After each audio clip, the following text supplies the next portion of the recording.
and comes.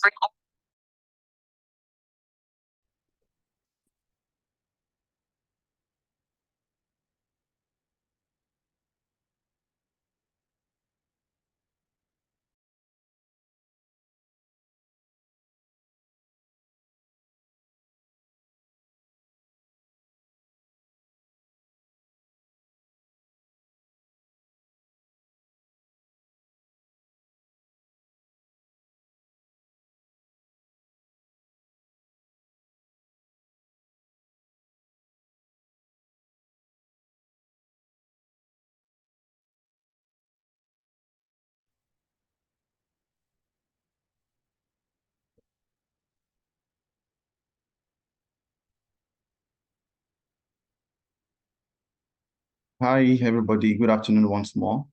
I want to welcome everybody, especially to this discussion today. We've had two earlier in the course of the day. So we are all welcome to this discussion. This is the first day of the Sustainable Transport Festival. And I think it's been really exciting since we began in the morning. Yeah, so I'll just go straight to the to give us the context for this discussion. So Miriam, can you please move to the next slide? Okay, so again, thank you so very much, everybody. We have the chairman of the discussion, Dennis. We have him in the room. Thank you very much. And all the panelists. We have Tunde from the Chess and Sloan. We have Noor, and also we have Odinaka. You are all welcome, and thank you for honoring the invite. Yeah, so just to give us the background to this discussion, with around 1 million registered cars in Lagos, that is according to the Lagos State Transport Statistics 2017. Most households actually don't own a car. So most people walk, most people are pedestrians. However, the walking and the public transport infrastructure is inadequate. All residents are also exposed to dangerous levels of air pollution from motor vehicles. Commuters are also regularly stuck in gridlock traffic. Traffic in Lagos generally described as a nightmare, with motorists and road users spending anything from 2 to 8 hours daily. I can testify to that, and I'm sure Dennis also can testify to that. I think it's a daily and it's a normal thing in Lagos for you to spend at least 2 hours in traffic daily.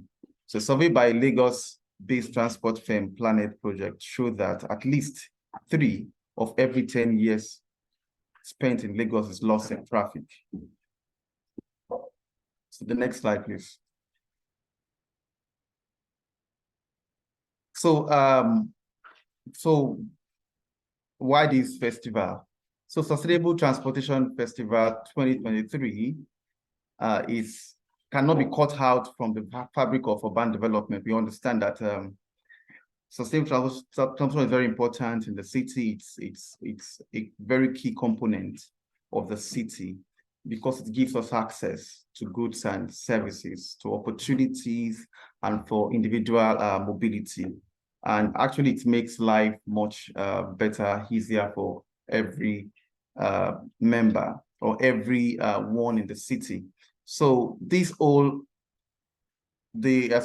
Transportation Festival actually is to raise, the idea is to raise awareness of the need for more sustainable modes of transportation like walking, cycling, and sustainable public transportation. A group of CSOs have come together to organize this event, and like what we do in Ludi, we are actually very big on collaboration. We are very big on partnership. So we've been able to kind of bring together these groups of CSOs for this purpose. So it's not just a one-man show. It's actually a collaboration among CSOs, relevant CSOs with similar interest. Next slide, please. So the festival actually is it's a 4-day festival. It's a 4-day festival. Today, it starts today, like I've said earlier. We're starting today with the discussions. Tomorrow, we're going to be having a workability assessment around a community in Ikeja.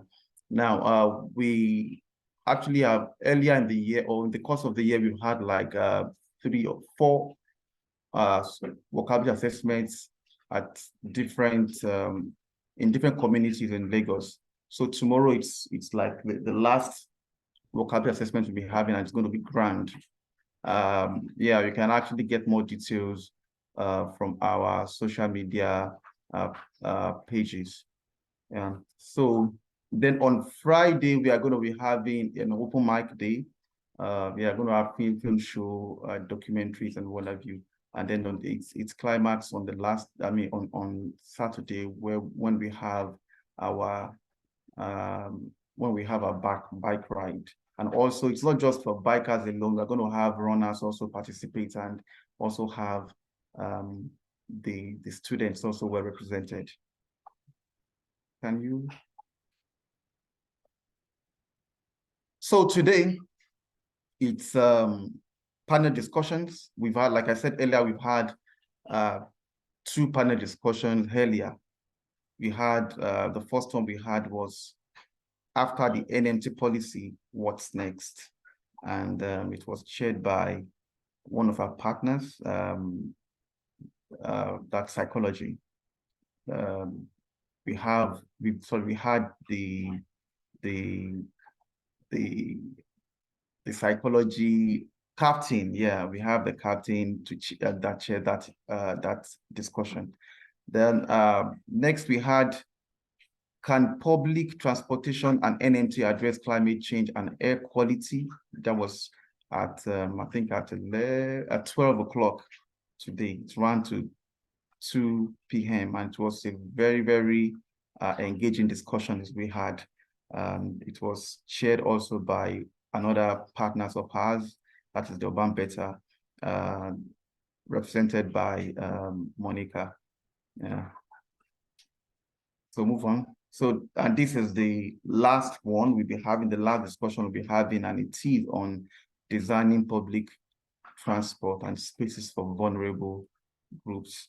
And yeah, I think we have, of a certain, we have all the panelists already in the room, and also we have the chairman and the person of Dennis Kangi also in the room. Yeah. Can you move to the next slide? I think that's about all, right? Okay, thank you very much. So I'll just quickly do, I will hand over to Dennis in a bit. So Dennis is a passionate person with a track record in delivering impactful programs to young ones in schools and out of school, and community engagement activities. He has many years of experience in advocacy, working with small groups and organizations in promoting a healthy lifestyle and environment through walking and cycling, particularly targeting school children. He is a member of the African Network for Walking and Cycling, ANWAC, an umbrella body of organizations and experts in walking and cycling across Africa, and a member of the Safe Consortium, Transforming Road Safety in Africa. He is currently the program manager at the African Cycling Foundation, ACF, and they are one of our very important partners. ACF is an NGO that is focused on promoting cycling at the grassroots and empowerment using bicycles. ACF is keen on advocacy, public awareness, and road safety for pedestrians and cyclists alike. So I will just, with that, I want to welcome Dennis Kangi. Please, the floor is yours now. You're welcome.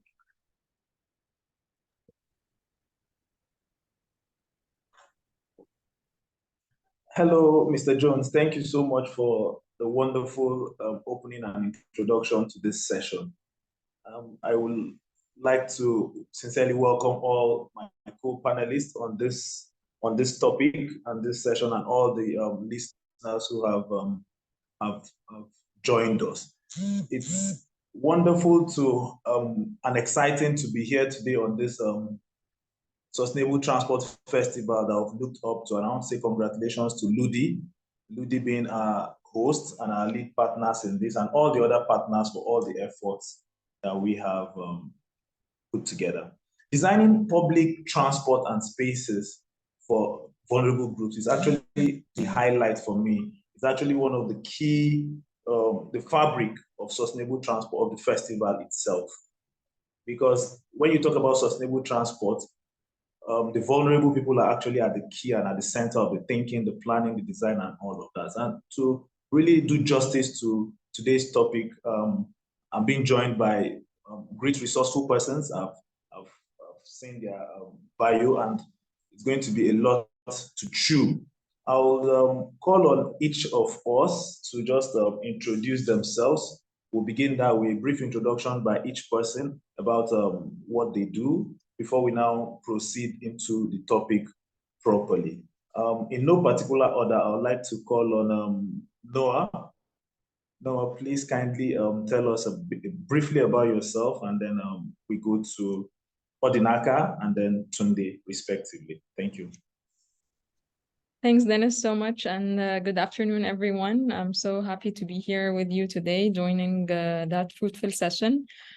So I'm Noor Deeb. I work at the Institute for Transportation and Development Policy, ITDP, as Programs Manager for Africa. And I'm based here in Cairo, Egypt. And today I would like to shed light on some of our recent publication and some of our studies on women's accessibility to public transport. Thank you. Thank you, Noah, all the way from Cairo in Egypt. Thank you and welcome. Program Manager at ITDP. Okay, great. Please, Odinaka, let's get to meet you. All right, thank you so much, Dennis. My name is Odinaka Teresa Okafor. I am currently the physical accessibility specialist working with supporting UNICEF in achieving the United Nations accessibility goals. I'm actually dedicated to the mission of ensuring that our environments are equally accessible to everybody. So it's a privilege for me to be here in this webinar, and also I'm happy to contribute to the success of this information sharing. Thank you. Great, thank you so much, Odinaka. Welcome from UNICEF. Let's meet Tunde.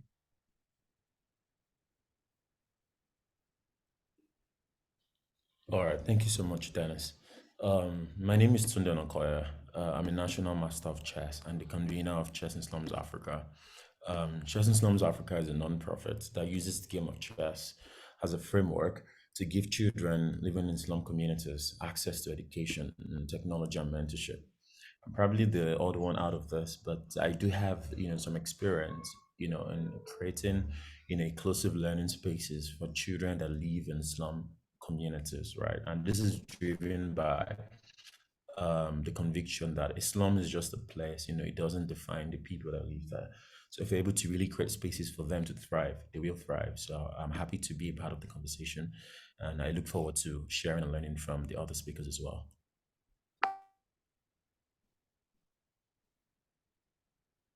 Great, great, great. So we have wonderful resource persons as have been introduced.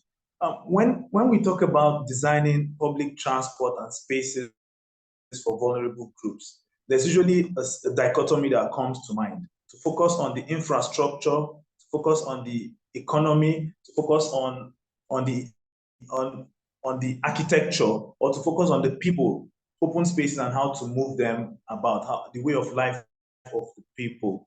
And we're going to be looking at the various angles here in Lagos State. Like Mr. Jones talked about in the introduction, we have our own reality when it comes to public transport.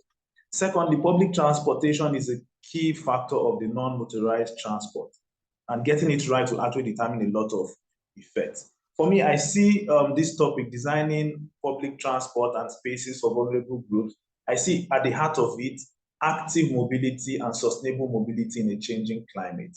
Active mobility and sustainable mobility in a changing climate. And the UN defined sustainable transport as the provision of services and infrastructure for the mobility of people and goods in a manner that is safe, accessible, efficient, resilient, while minimizing carbon and other emissions and environmental impact. So like I said, at the heart of today's topic is sustainable transport and active mobility. So we're going to be exploring to see if what we have meets the standards of sustainable transportation as defined by the United Nations. Who are the vulnerable ones anyway? So when we're designing public transport, when we're thinking of public transportation and delivering quality transportation to people or sustainable transport, who are the vulnerable ones that come to mind? First off are the children, the little ones. Children are number one on the list of the vulnerable category. We also have women. Women are always in the vulnerable category. We also have elderly ones and even people who are physically challenged, people living with disabilities. So these are the vulnerable categories of people. Without much ado, I would like to go back to Noah with the first question to ask her, Noah, could you give us some examples of projects you've done around designing public transport and public spaces to be inclusive of women's needs? Just some examples of projects that ITDP have done that includes women's needs, please. Well, thanks, Dennis. Yes, definitely. So, well, ITDP, globally, we do have many projects that involves women's accessibility. Like in Brazil, we shed a focus on women's and transport, in India as well. But since we're all here based in Africa, so I think let's shed on our work here. And for that, actually, I would like to share a couple of slides about our recent study that we have done in Cairo, and this study has it's a study that we have turned into a publication, and that study it assessed women's accessibility to public transport in Greater Cairo. And it looked at the challenges that are faced by women during their daily commute while using public transport by conducting a series of surveys and focus group discussions with women and men and people with disabilities as well. And the assessment of women's accessibility was done through holistically addressing safety of women through the entire trip length, from the moment they get out of their house till they reach a bus stop, all the way till they reach their final destination. And the study has really helped inform the planning process and design of a planned bus rapid transit corridor here in Cairo, as it involved the data-driven gender concerns into the planning and design of the public transport systems. So let me quickly walk you through it. Yeah, so to start, I just wanted to give you heads up of how Cairo looks like. So congestion, of course, is steadily increasing, which I believe the reality in many African cities as well. And also in Lagos, where it was shared earlier, mostly people depend on public transport and they spend 2 to 8 hours in traffic. So in Cairo, most people spend more than 2 hours in transport daily, and 60% of the trips are made by public transport. So there is a huge dependence on it. And these are the kinds of the different public transport modes that we have. So we have the metro, and it's a very efficient system. However, it's not enough because the ridership numbers are so high, and it's considered as one of the highly used metro systems worldwide. And we have all other types of modes as well, from 35 seats to 7 seats.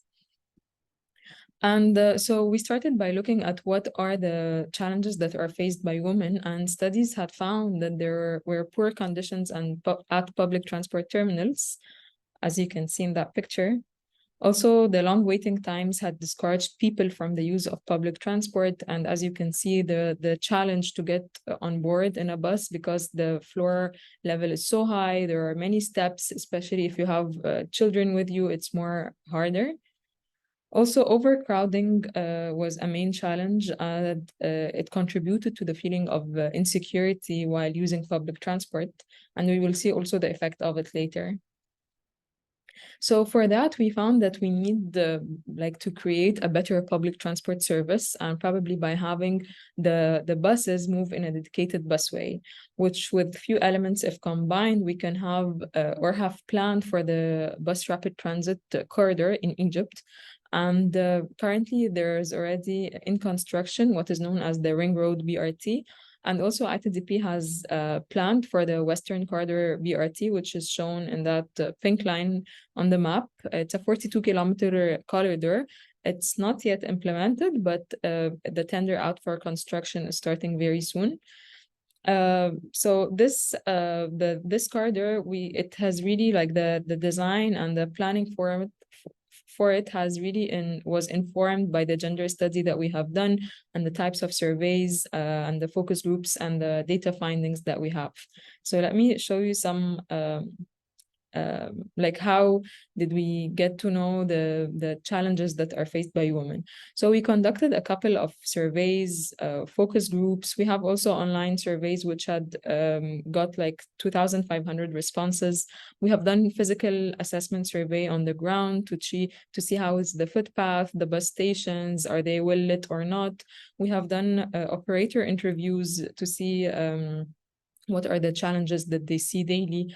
And also terminal surveys. So all of those different kind of surveys had really helped inform the planning and design of the system. So this is a picture of one of the focus group discussions that we had with people with disabilities, and it really helped us inform the station design as well as the BRT corridor design, because it was very important to hear what are the daily challenges once they get out of their house all the way till they reach the nearest bus stop. So the findings have shown that 25% of public transport passengers are women. And out of those percentage, 80% of women surveyed had faced harassment at some stage of their journey.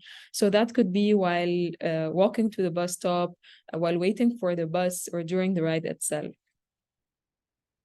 Also, we found that overcrowdedness increased the rate of harassment, and women cited that overcrowding and the lack of designated spaces were the main reason behind harassment. And of course, that contributed to the security. So for instance, you would see like the 35 bus seats, it has the highest feeling of insecurity compared, for instance, to the metro, which has the least because it has designated cars for women. So in Cairo Metro, we do have like 25% of the cars are actually designated for only women, which is that why it's considered as the safest mode. Also, the service irregularity had contributed to the overcrowdedness and, of course, to harassment later on. Other findings found that the operators' attitudes and behaviors have also contributed to the feeling of insecurity, which was very interesting to know about.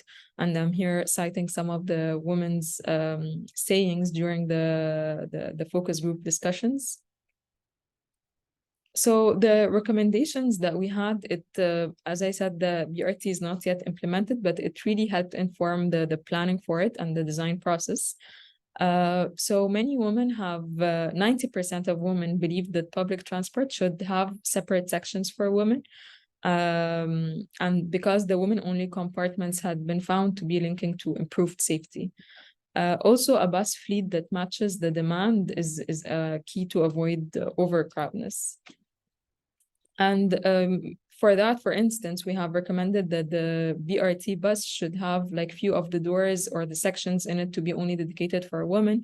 And actually, that's the case in India, where some of the BRT corridors have sections or spaces dedicated for only women on the buses. Also, it's very important to have inclusive street and station design. So as you can see here, was one of the streets where we imagined how it would be after having a BRT corridor. So as you can see, we had tabletop crossings to have smooth accessibility between the footpath all the way to the station. And also we had ramps, so people with wheelchairs or women with strollers or kids can easily go up the ramp. Also, we ensured that there is a level boarding between the bus and the station. So the station is a bit raised, so it can match with the floor level of the bus. So you can have level boarding on the stations. Also, the stations, we made sure there are audio announcements for people with visual impairment, and there are lots of like information banners for people with hearing impairment. And also there were tactile pavements also for people with visual impairment. As you can see, those red lines that would lead you to get to the station.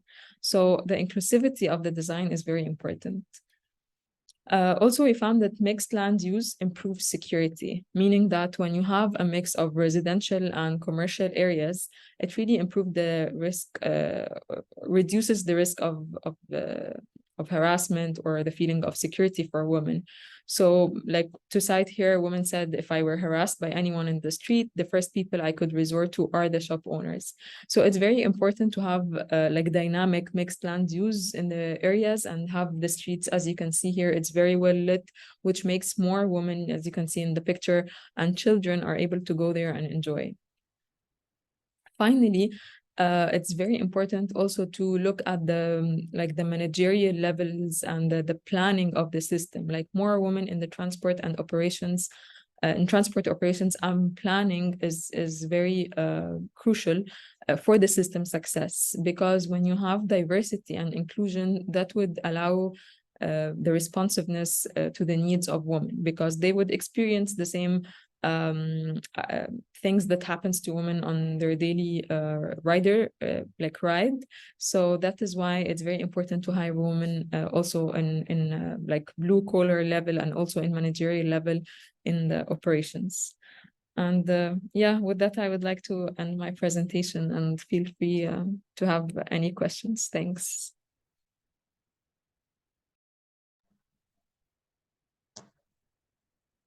Thank you so much, Noah, for that insightful presentation, brief and loaded.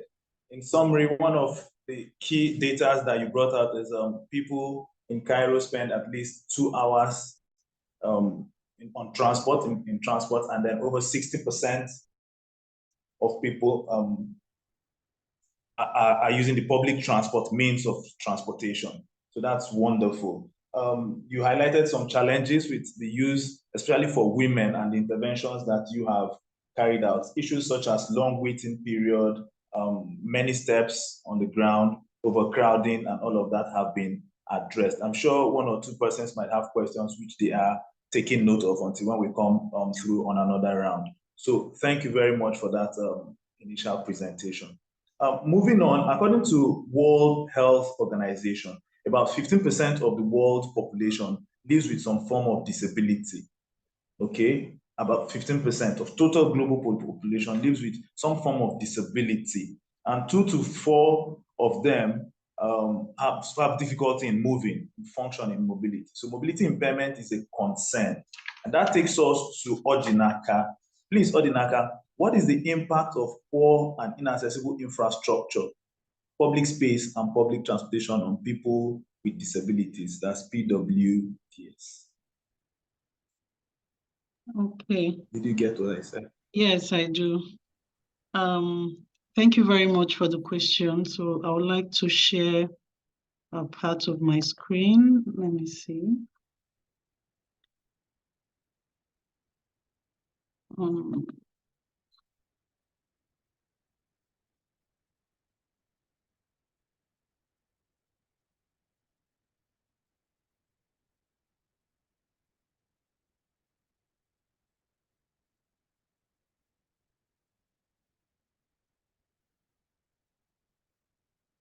All right.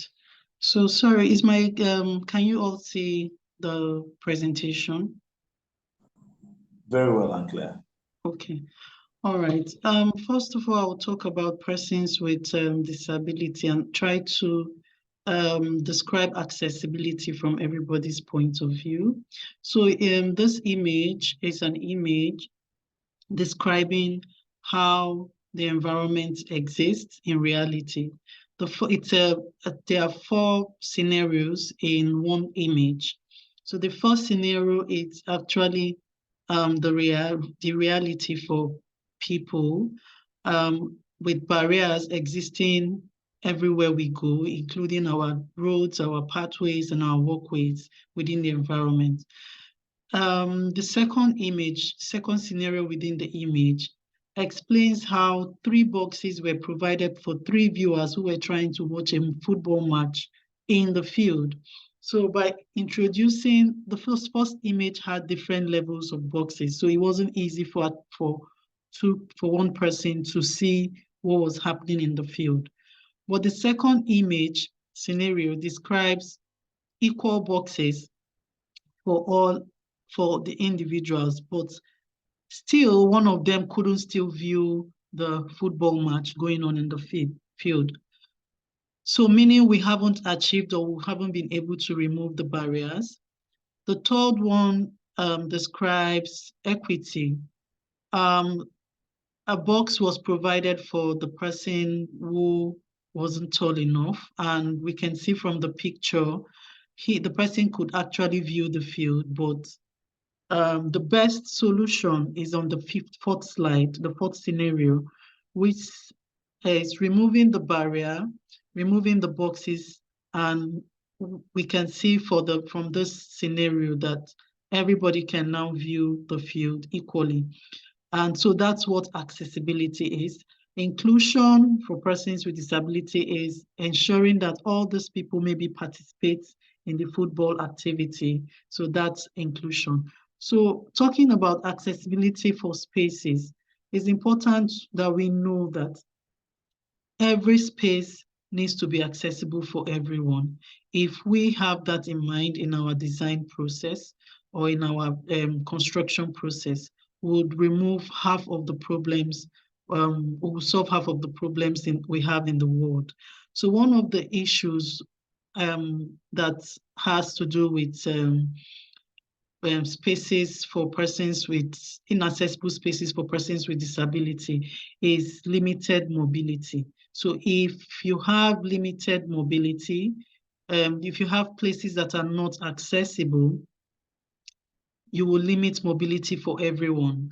We'll talk about everyone, including women, pregnant women, children, and also even the elderly. So it's important that all our infrastructures have maximum achievable mobility so that we can get to the ends of the earth or get to the ends of everywhere within the environment. Another issue that's posed by inaccessible spaces is safety concerns. For example, if you check out the walkways on the streets, or maybe the roads are uneven with potholes and uneven pathways, those things can actually cause accidents or pose a threat to people's life. People have died from wrongly placed manholes, wrongly arranged curbs, wrongly placed walkways, and even poorly maintained roads. So that's one of the things, disadvantages of having an inaccessible space. Another disadvantage is social isolation. Inaccessibility causes a lot of isolation, and it's not actually a good thing that some persons feel different or are segregated in the environment. For example, if while conducting audits in the past, that's accessibility audits, you will come to a building where you have 2 different doors. Why do we have 2 different doors? Why can't we have one accessible door for everybody? So those things cause isolation. Another part of isolation is when individuals with disability cannot access facilities because the roads and the pathways and our transport systems are not accessible, they end up not getting involved in the process and end up not getting involved in the environment. So that causes a lot of isolation. Another disadvantage of an inaccessible space is it causes a lot of economic disadvantage for the individual, for the country, and for the states. So that way, because everyone cannot fully participate in the activities of the state or the country, to be difficult for persons with disability to access employment opportunities, to be able to contribute their own quota. So that way we have economic disadvantage within our state or our country. So we also have other disadvantages like healthcare disparities. So poor infrastructure can also affect healthcare services. If our healthcare services are inaccessible, our transportation and we have inaccessible transportation to get to healthcare facilities, we will have more death rates, we will have more medical emergencies, and our deteriorating health systems. So it's important that we know the disadvantages of inaccessible spaces, and also ensure that we try to find solutions to solve them. Another thing is inaccessible environments causes loss of dignity and independence. Most persons with disability would prefer to independently access everywhere on their own. But that is not the case in our environment currently, because most of our spaces are not accessible. So, and sometimes they do not feel comfortable being treated different, or so they would want to do things on their own. So we are not giving them room for that independence if we're not providing an accessible space. So it's important that we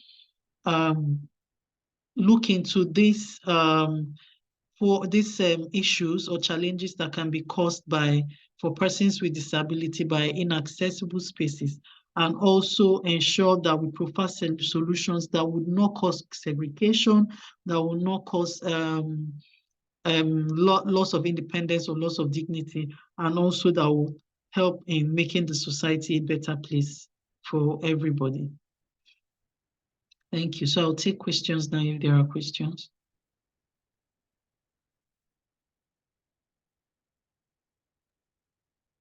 Over to you, Dennis.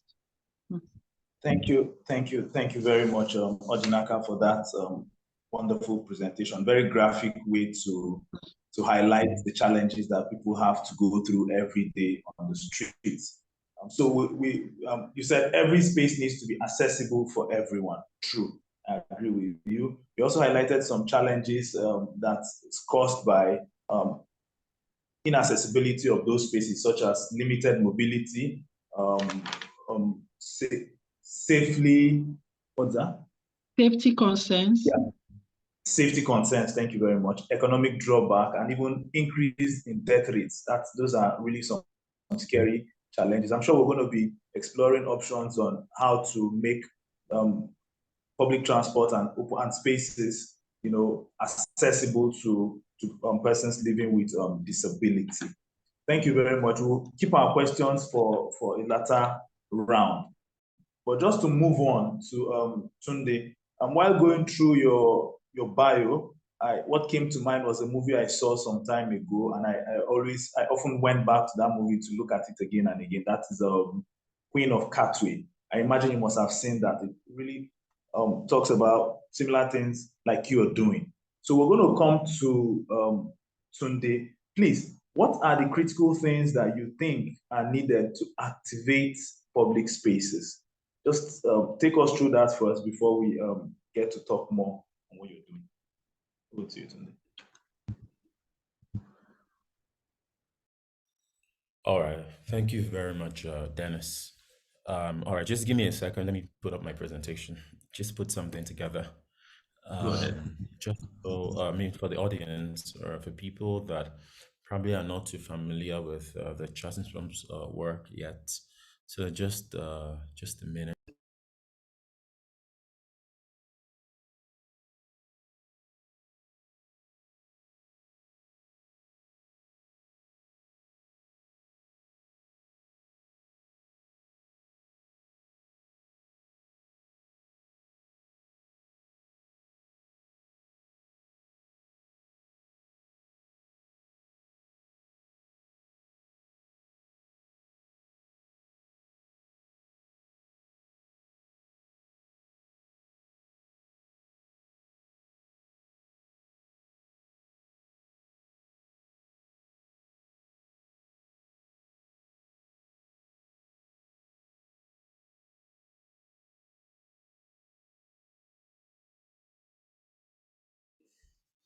Okay, all right.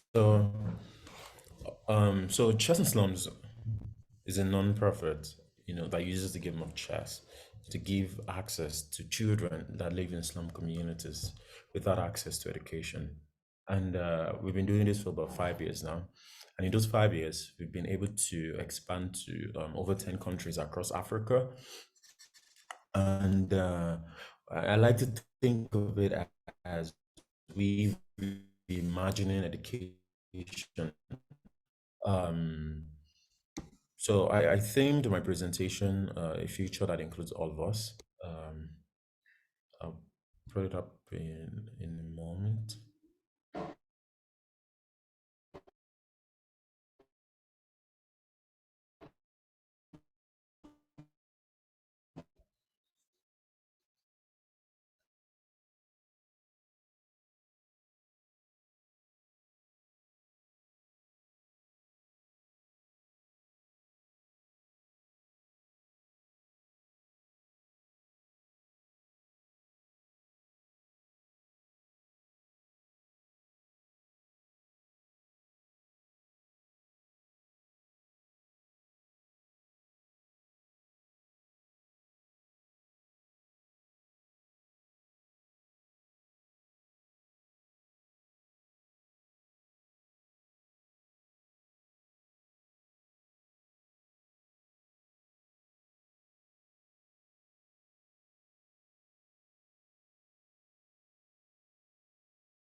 Okay.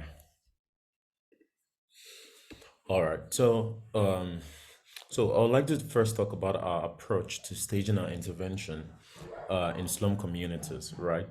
Um, in Nigeria, there are over 20 million children out of school, right? And a lot of these numbers come from the northern part of Nigeria, right? And the spaces, these communities where the children are most vulnerable are slum communities scattered across the country, right?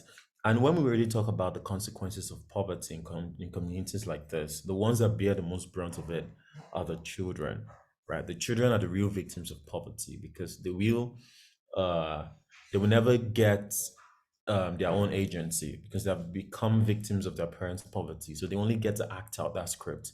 So the entire idea behind Chess and Slums, right, was to disrupt that cycle of poverty, right? By introducing something that could give the children an intellectual identity, right? And I'm going to be referencing a project we did in 2021 called Osho the Underbridge Project. So the Osho the Underbridge in Nigeria is very notorious, right, as a criminal hotspot, right?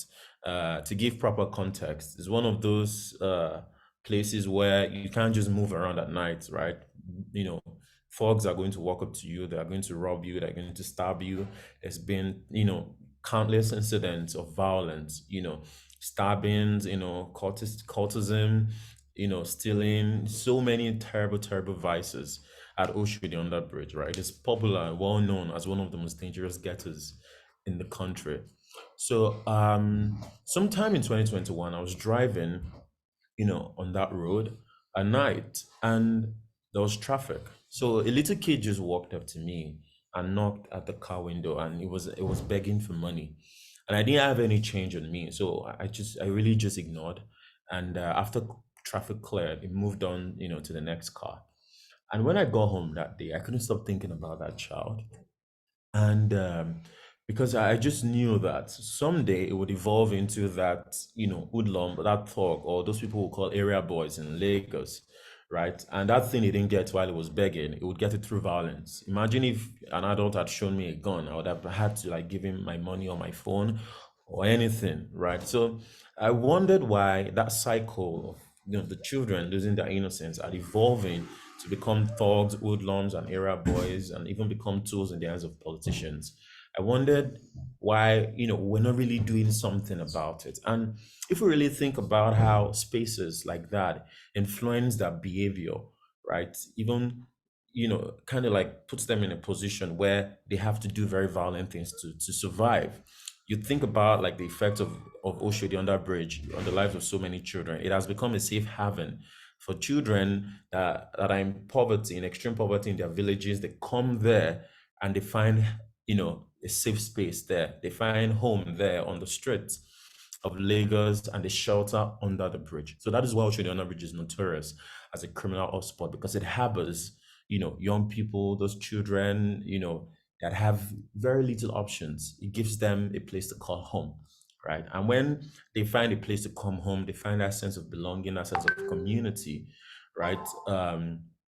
They begin to live a life of survival, right? They live a life just of survival, and they would do anything to just get by, to get through the day, to feed, right? So that was my experience, driving through the bridge, and I was curious. I wanted to see how we could like change society's perception of children, that live in spaces like that, right? And introduce something, that could disrupt, that space, right? Introduce something that would give them a new sense of community, a new sense of belonging, not just for thuggery or violence, but something that could instead spotlight what they had the ability to do, right? Because we all know that talent and ability is universal, but opportunity isn't.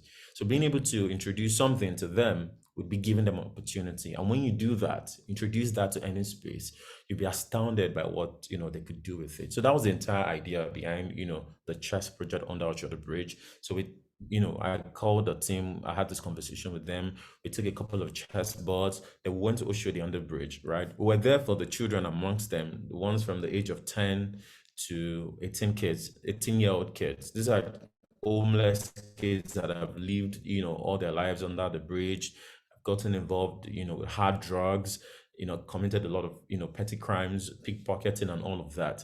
But then we met the much older area boys there that were like the gang leaders, and we met resistance. Or they said, "Oh, what are you doing here?" They accosted us, and we just told them that, listen, we're here to train the kids, right? We want to train those 50 children, that live under this bridge, that sleep here, because we think that they deserve better opportunities in life, right? And we want to show the world that, right, by teaching them chess and helping them become really good at it, that the world cannot ignore them.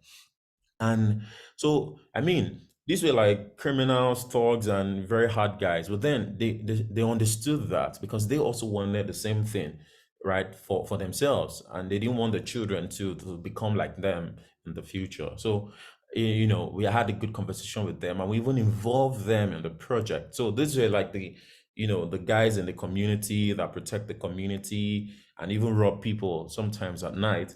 So for the first time, they became a part of something that transcended their own selfish desires or their own desire to survive first. But they did something that could also benefit the lives of the children amongst them, right? So we give them roles, or you be the one in charge of welfare, or you be in charge of, ensuring that the kids brush their teeth every morning before training, right? And every day for 6 hours for the next 1 month, we're there every day at Oshodi Under Bridge, and we're teaching and mentoring these kids, right? We started from the very basic level of chess. Chess, it's an educational resource, right? And when you listen to the stories of some of these children, most of them they've never had any form of formal education before, right? So teaching them chess was giving them a beginning in education, right? And I believe education beyond even the four walls of a classroom is the capacity for thought. So teaching them how to think critically, teaching them how to think creatively, teaching them how to like understand a lot of complex ideas was giving them a beginning education. And for the first time, they started to use their minds in a more positive way. They had found a new way to channel all the anger, everything that they felt, all the neglect that they felt, to channel it, on the chessboard, right? And at the end of that month, the children went from 0 to 1. They had been able to master chess enough to play and even checkmate. So we didn't just teach them chess, we taught them mental maths, we just created a safe space for them to learn. And this is how, Oshodi Under Bridge, one of the most dangerous ghettos, right, in Nigeria, right, became a classroom for children to learn, and for the area boys that have always been considered as a menace to society to also be involved, right, and even protected us during the project, right? So at the end of the 1 month training, we we organized a tournament, right? There in their community at Oshudi on the bridge, right there. We organized a tournament. We saw that the kids, always wore rags and tattered clothes, and we wanted to change that. Wanted to dress them up really nicely, right? Because we're not just we don't just believe that, oh, this is all they are and all they can be. We're much more interested in what they can become. And teaching them chess was a way to help them find expression. And even clothing them decently was a way to show the world that they're no different from us, right? Give them the right opportunities and they can look just like every one of us. The only difference is opportunity, right? They've been able to learn chess in all its complexities that even very intelligent people struggle with, right? So we organized our tournament. The market women there, they were so surprised to see these children, and see them, look so decent, look so good. And you could even see the children, how affected they were, by seeing themselves in brand new clothes. A lot of them cried for the first time. And it was such a phenomenal project, right? And it went viral. People from all over the world saw, these homeless kids that have lived a life of serious violence in one of the most dangerous ghettos in the world, right, just become, chess superstars, right? And for the first time, people started traveling down to Nigeria, right?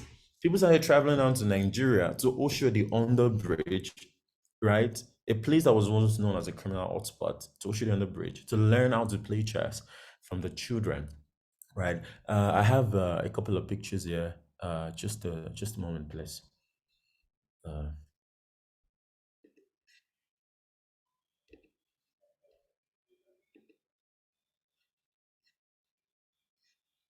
just a minute. So I just want to show some pictures from. Okay.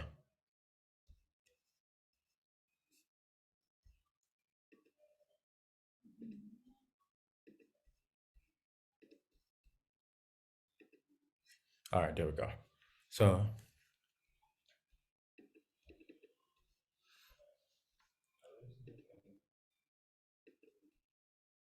all right. So this was yeah. So that was Ushudi on the bridge, and those were the children that were like the pioneers of the project.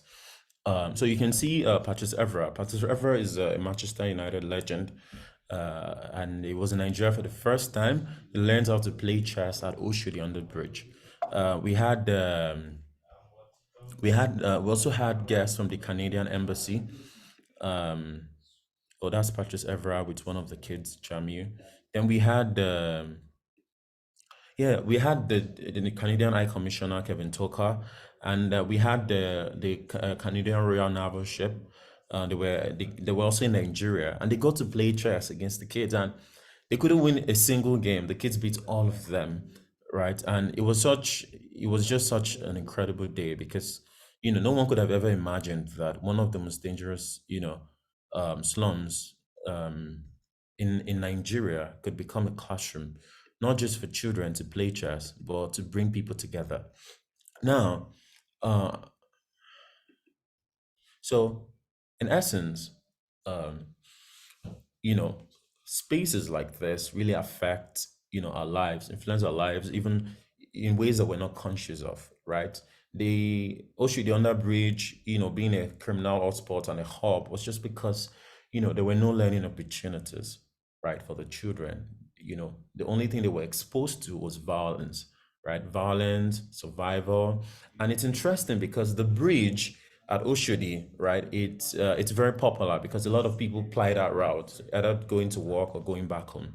For most people, right, it's a point from A to B, right? So very few people care about what happens under the bridge or the children that are sleeping and living there. And there's a track that also runs under the bridge, right? And there's been incidences where some of the children were killed or they were sleeping on the train, on the railway, and the train just killed them. So many instances. So because the overhead bridge, is just for pedestrians to just go, on their own commute, right? Very few people care about what happens under there, where the children are suffering in hunger and neglect, right? And you can't really blame people, right? Because for you, it's just point A to B to get to your destination. But for all of those children, it is the only home that they had ever known, right? A lot of them were orphans. A lot of them had left home due to extreme poverty, right? So, you can imagine how the kind of hurt and anger that they feel towards society. Because when they see you in your shiny wristwatches with your iPhone, there's already like that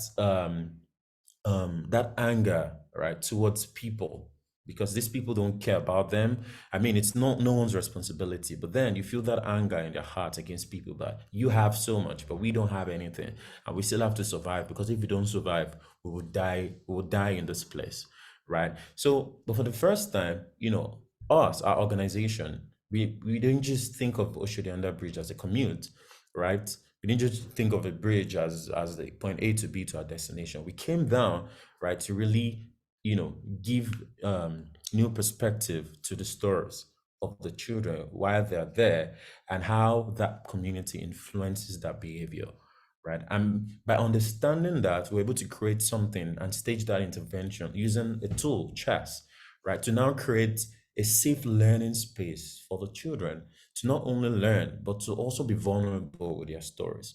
And in the time that we train them there, a lot of the children stopped using drugs, right? Because we had like incentivized them, if you don't smoke crack today, right, you'll be a part of the chess training, and we'll give you food at the end of the training, right? So, just gradually, they began to see reason. And, chess is a very fascinating game. It's a very captivating game. So you don't even have to tell them to do this. When they get into learning the game, right, it captures the mind in a magical way. So by doing that, we're able to take their minds away from the wrong things they would normally be doing under the bridge while being idle, right, to something that is more productive, something that empowers their minds instead.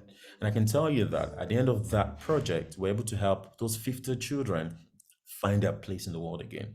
They don't live under the bridge anymore. We partnered with kids that code. Some of them have gotten into, software development now. Some of them have gotten back to school. Some of them are learning vocational skills. One of them, recently, spoke at a United Nations conference, and, there's just been a lot of incredible stories, success stories that have been birthed, from just creating that safe learning space for those vulnerable children, right, to channel their emotions differently, right? And by just putting a chessboard in one of the most dangerous ghettos, we're able to birth, something new, right? Something deeply impactful. And I'll just finish my presentation with this quote by Sir Ken Robinson. Just a minute. Great, Tunde. Great. Thank you. 30 seconds to go for this session. I mean, for Yeah, Tunde, 30 yeah. seconds. Sorry. Okay. So it goes,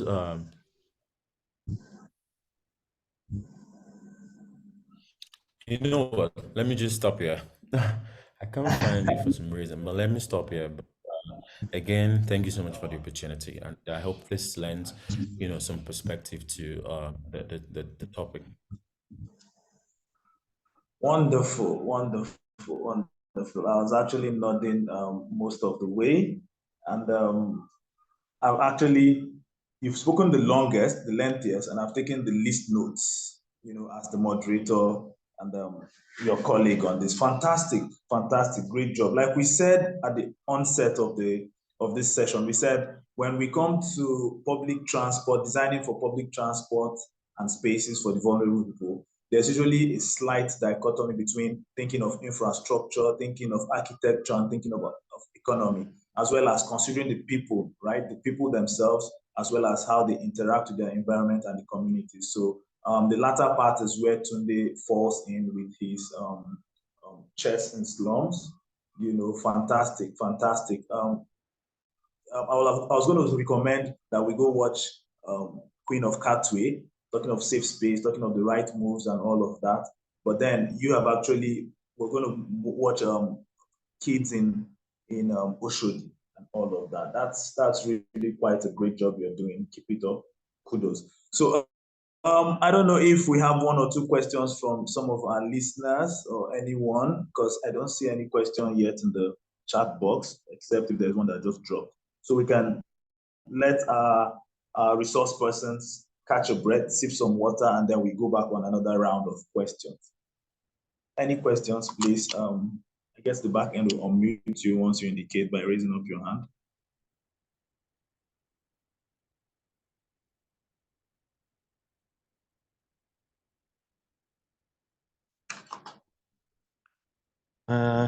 Can you hear me? Okay. Okay. Yeah, I can hear you. Okay. Who's speaking, please? Adeposi. Good. All right, go ahead, please. My name is Adeposi. I enjoyed all the presentations so much. I have a question to Tunde first, and then another one to Noor. I don't know if Noor is still here, but but I'll just ask Tunde the question first, and the question is, so I mean, it's just about something you said about the truth, like many people's daily lives. We drive in their cars and they pass by this neighborhood and see the children. And you say it's no one's responsibility. But I think it's actually, I mean, government has a responsibility to, the welfare of its citizens. They are in fact citizens. So, but they have been neglected. Can't really count on government to, fulfill its role in social contract.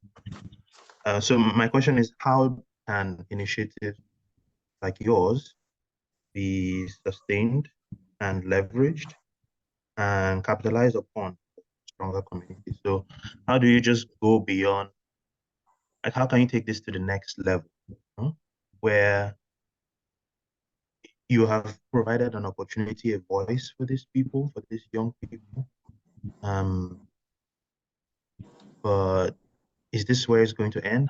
How do you ensure that, across the city and even these ones that you have impacted directly, that they have access to a better life, better future?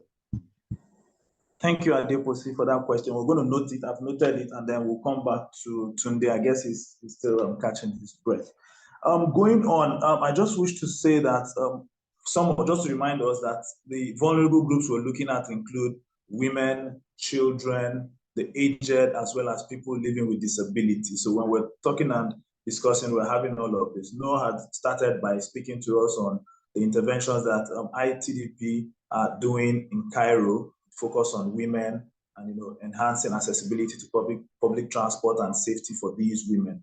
We heard Odinaka on interventions that UNICEF are also doing for accessibility for public spaces and concerns and suggestions on how to improve those. Then we heard Tunde on interventions that Chess and Slums are doing for children. There's a question for African Cycling Foundation, which I will be attending to, which is on how can we better understand the transport needs of children, okay, including their school children.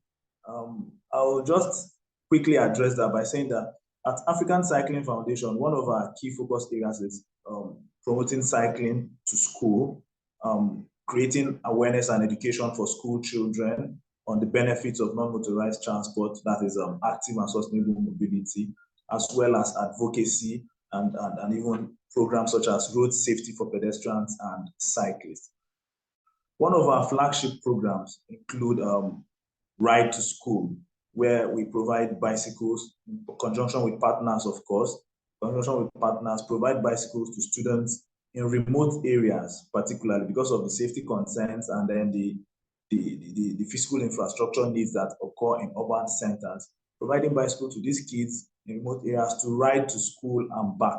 Many of these kids, you will agree, if you've not noticed, in remote areas have to travel up to an hour at least to get to school and then return. By the time they get to school, they're usually tired to learn or assimilate whatever their teacher will be teaching them. And ACF, with the focus in Lagos State and Ogun State, have impacted several communities with hundreds of bicycles, both males and females, and that way getting them to school with a lot of positive impact stories that we've shared on our website and different platforms. We also leverage on one of our programs called the School Cycling Challenge, which has not been on recently due to post-COVID and then other issues, which seeks to educate these kids, educate the young ones in school about the benefits of cycling, giving them an opportunity to express their skills and then their talent in cycling, and as also a way for some of them to build and support their interest in cycling as a sport. So besides schooling and just going to read and write, they have an opportunity to learn profitable life skills that could take them all the way into the future. School children and children, including them in the designing of public transport and spaces, is very vital for a sustainable, long-lasting, healthy lifestyle. Because when you catch them young, that way they are able to grow with it, and it's hard for them to leave. We realize that transportation is a critical component for children and families. And when we're talking about how do we best understand the transport needs of students, of children, and even children in school, we think of how do they even get to school? How does my child or your child get to school? Either drop them off in the morning, of course, while driving, or they go by school bus or so. One of the key areas of understanding transport needs of these kids is to educate the drivers or even the public transport users on the need for safety, for inclusivity, and then even awareness of the vulnerable. And some of the schools and some of the authorities may have taken some steps. So when I'm on the road, I see some of the school buses, they write things like, if you see my driving roughly, kindly call a particular number. Those are just ways to ensure that, okay, these vulnerable ones and their driver are being conveyed to school and back in a gentle way. However, there's a prevalence in decline of how kids commute to school and back in an active manner. So we're moving towards, remember in the beginning, we talked about elements that make up sustainable transport. One of them is less emissions. One of them is safety. One of them is accessibility and all of that. We need to study the culture of the mobility modes of kids going to school and back to be able to inform interventions by CSOs and other partners around. So I will just pause here and make us go around because we're apparently running out of time. According to World Health Organization, I'm going back to NOAA. According to the World Health Organization, between 2015 and 2050, the proportion of the world's population over 60 years will nearly double. In other words, from 12% to 22%. Okay, how is ITDP, considering, as one of the vulnerable groups, elderly people, considering interventions that target elderly people or old people? Noah, please.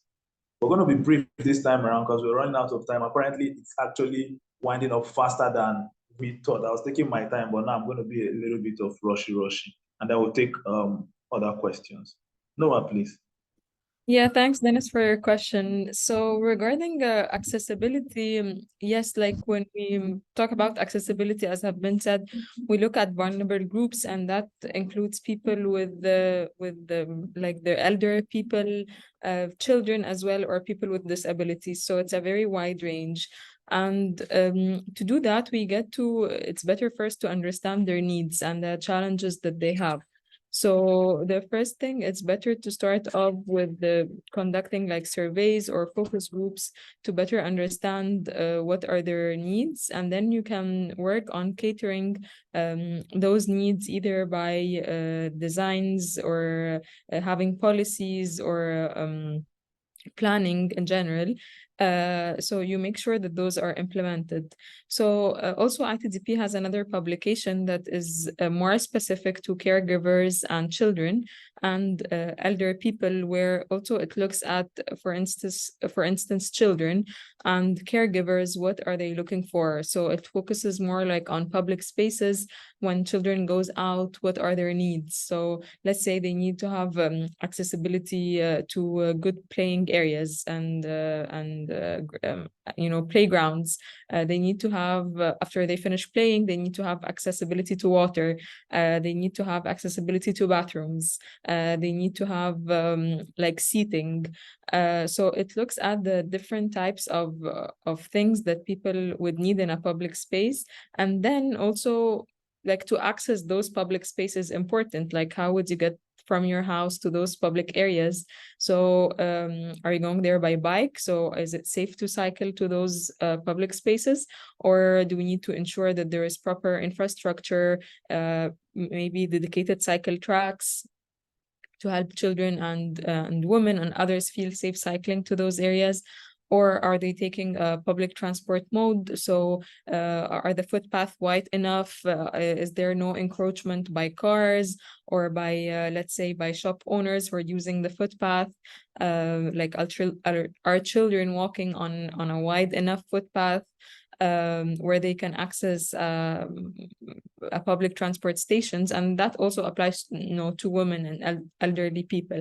So like looking at accessibility, from the moment you get out of your house all the way till you reach your final destination is very important. And we believe that collecting data is like a key weapon, because it's also to help inform the decisions of politicians and decision makers.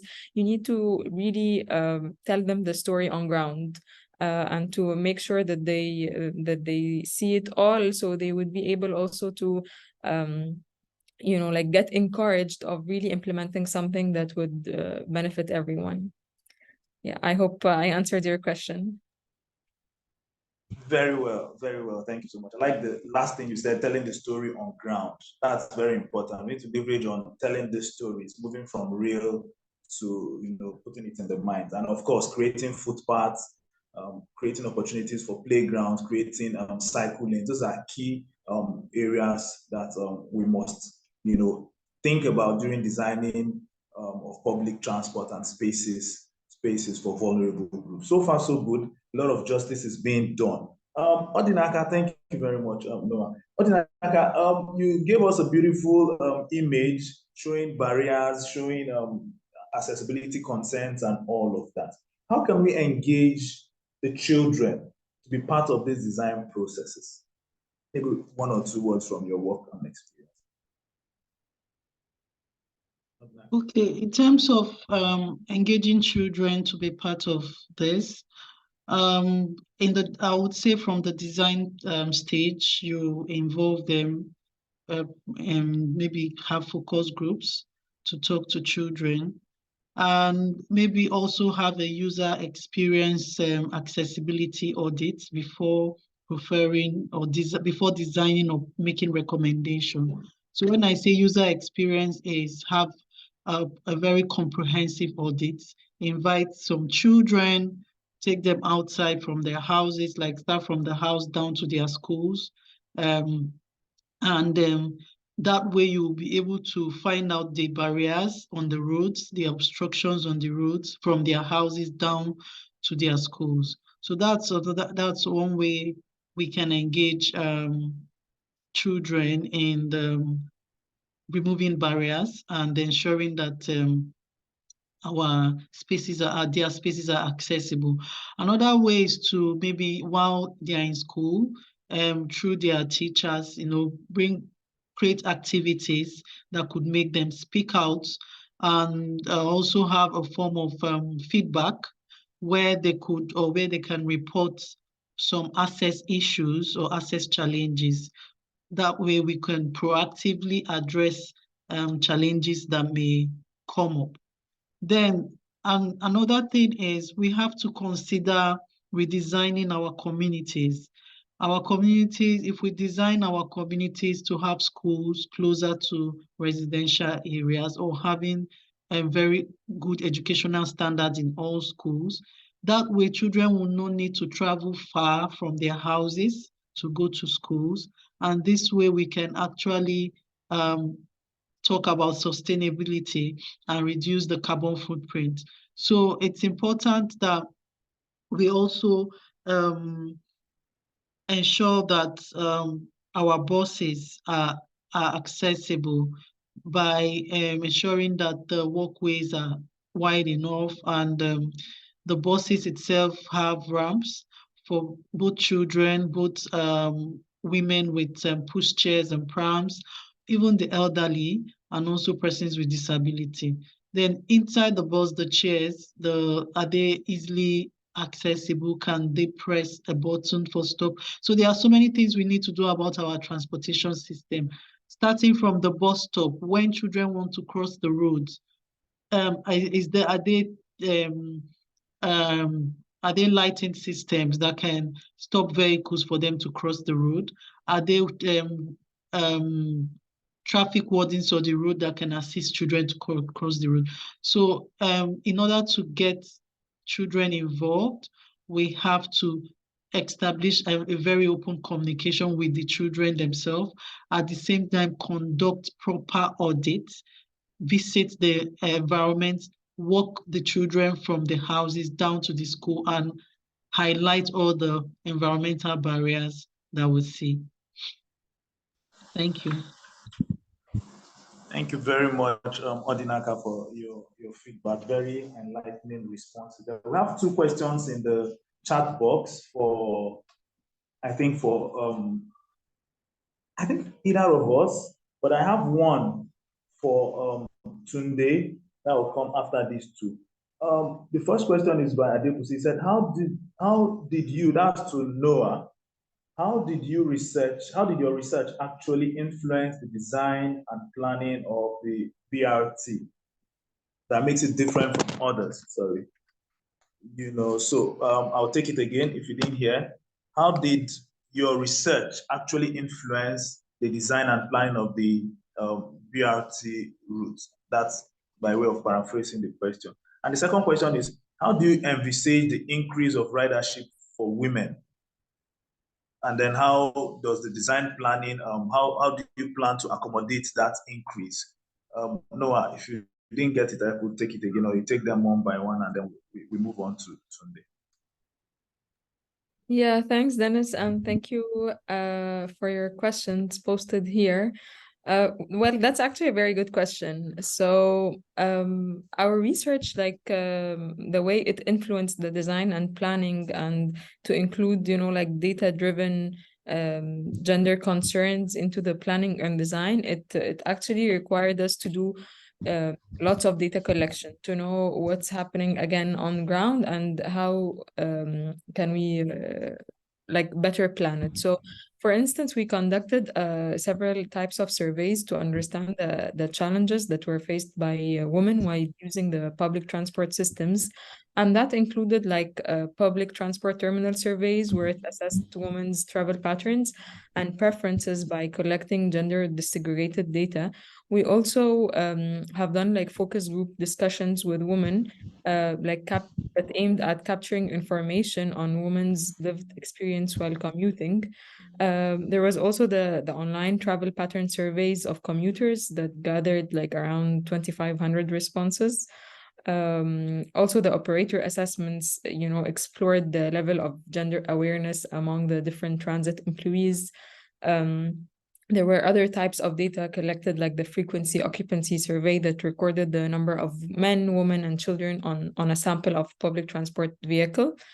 And finally, there was the non-motorized transport facility survey, which aimed at or examined the quality of the walking and cycling infrastructure to be able to know how people will access the BRT station.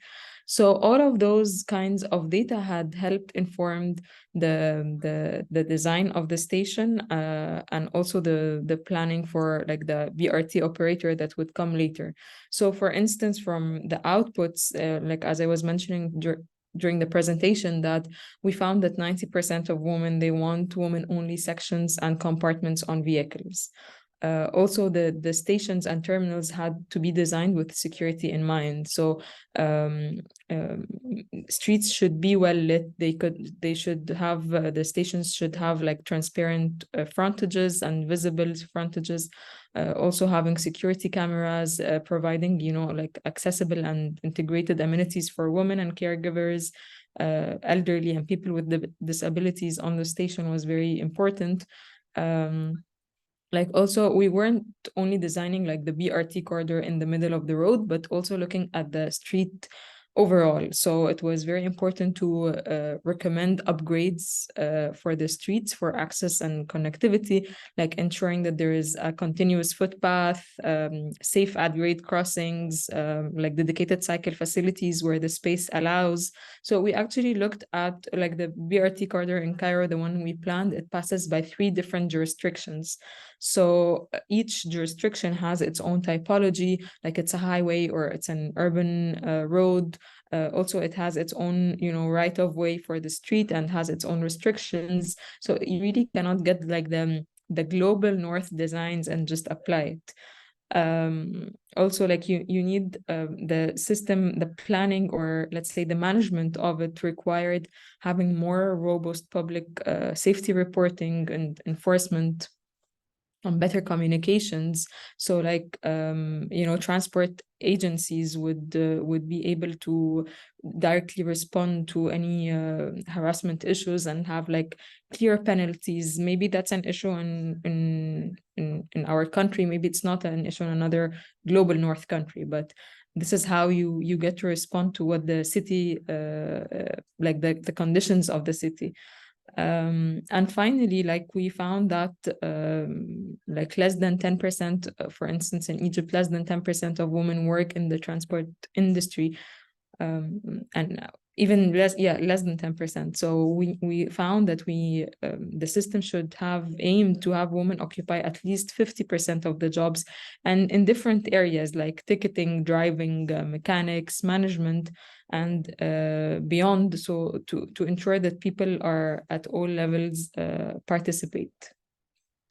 And maybe the second question, and I will be very brief in that, about how we envisage the increase in ridership of women as a result of better safety. So during the design of the stations, the BRT stations has like different sub-stops. So we made sure that the design could accommodate more ridership, as more people also will get like encouraged to get out of their cars and use public transport, and also like the system would gain more momentum, so more people would be using it, and of course women, if they feel more safe, then they would be using it. So the design for the station size has really accommodated for a percentage increase of ridership.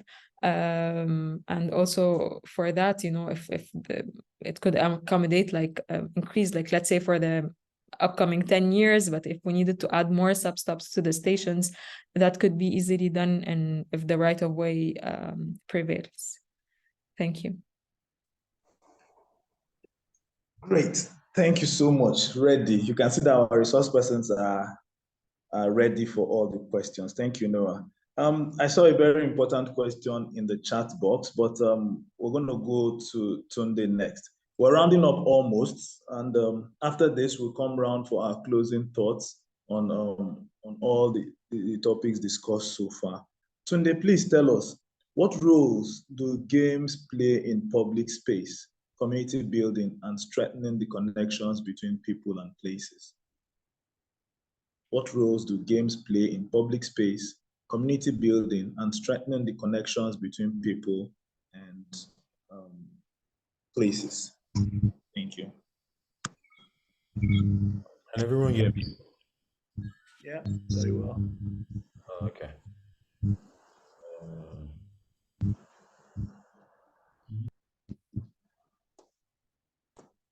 have the floor.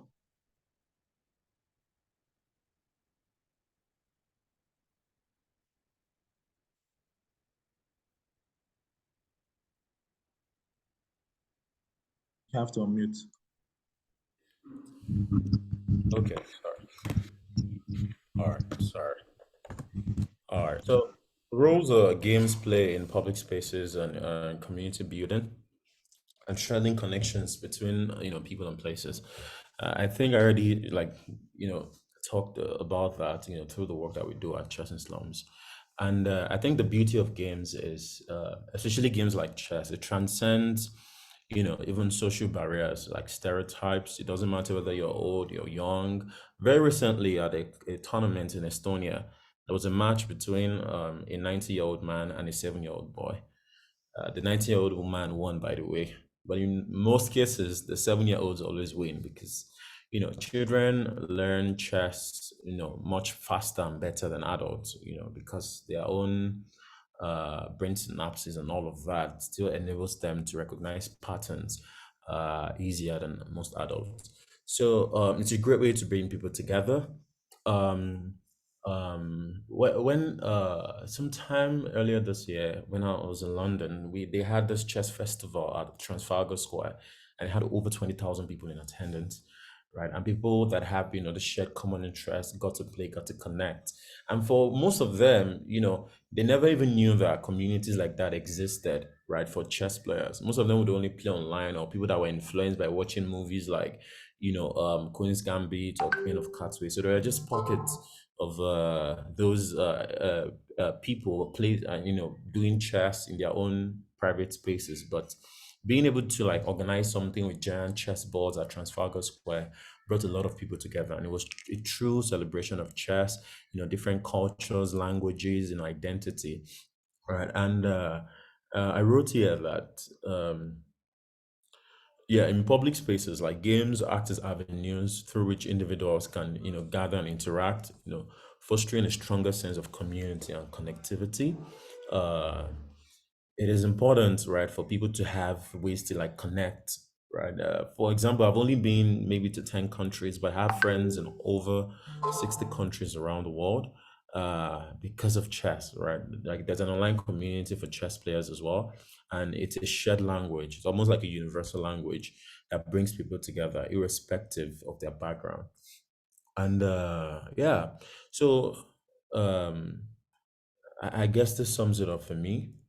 When you put games in public spaces, right, you give people an opportunity, to build important connections, right? And I can only hope we have more spaces like that, here in Nigeria, in Africa, for people to connect without any regard for, their background, or without any stereotypes whatsoever.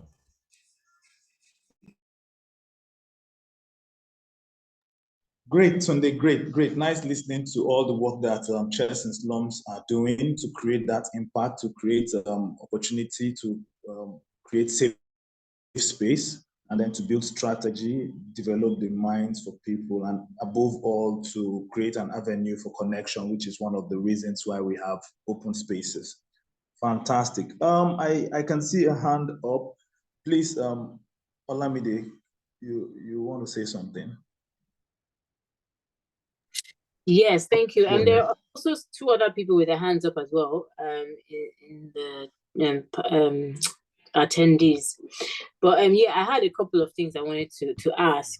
And the first one was about mainstreaming. So I can't write in the Q&A because I'm a host. I don't know why Zoom doesn't allow me, but I've asked the question in the Q&A. So the first question is about mainstreaming. So of course, we understand, like, for example, in Lagos, we have the Ministry of Women's Affairs, Poverty and Women's Affairs, or something, Poverty Alleviation, something like that.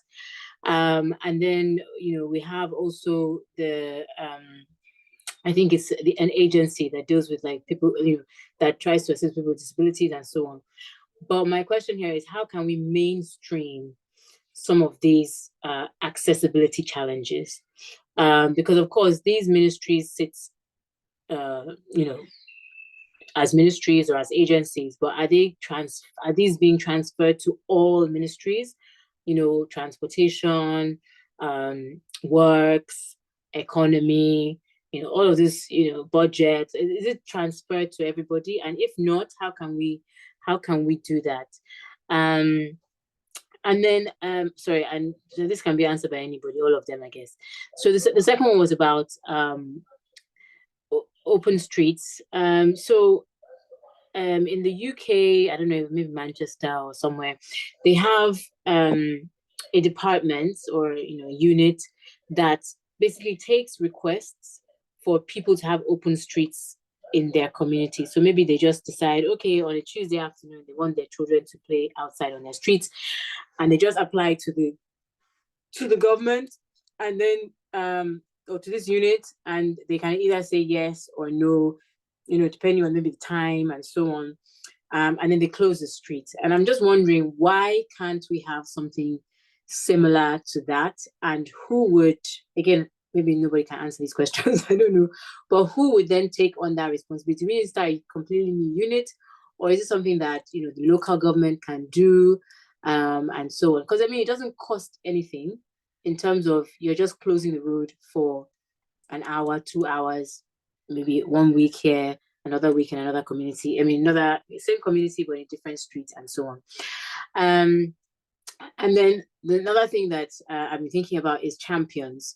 So I did a course recently on designing cities for young children and caregivers, and one of the things that came out is the need for champions. So some of the champions were, you know, like mayors, but some of the champions were, you know, people within the community. Some of the champions were, you know, within government or within a particular ministry. And so I'm just wondering again about, you know, these champions, who could they be, especially around NMT, around public space, activating public space. Who could these champions be, and can they really be effective in Lagos? Thank you. Sorry, lots of questions. Yeah, Olamide, lots of questions, but very effective. But let me just attempt the last one you mentioned about champions and the roles that we could play. Recently, ACF, in partnership with BYCS, is an organization based in Amsterdam, started bicycle mayors, just as a way of getting, like you said, champions in various cities across the globe, currently now focusing on Africa, to now be the, you know, face of NMT, as it were, either cycling or walking. In their own case, they narrow it down to walking, and they have programs that seek to engage school children to even do that. They have junior mayors, they have senior mayors, and there is one in Abuja. We have one in Lagos as well. Israel Akinwumi is the champion bicycle mayor of Lagos. You have Emmanuel John, who is the bicycle mayor of Abuja. So these are just examples of how we could get people to champion, promote it through schools. Like we say, ACF is big on schools, and we always use the school platform to engage kids in teaching them and shedding more knowledge on all these things. A lot of talk might go in, but it boils down to one thing: safety, inclusivity, open spaces for people to interact and engage. I hope I have attempted this one. Maybe any of us, any of our resource persons could attempt the one on mainstreaming, which Olamide talked about, the first question, and we move on. There's a particular question I'd like to draw our attention to, because we're fast running out of time. From my own schedule here, we're supposed to wrap this up by 7 p.m. So maybe we should I'll allow someone to attempt. Anybody, please go ahead, one of our resource persons.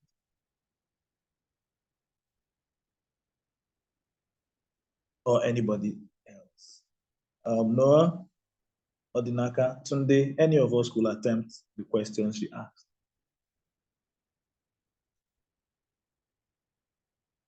Hi, yeah, maybe I can answer the question about the car-free days, because this is something we advocate for, and we hope that each city in Africa would have at least a monthly car-free day.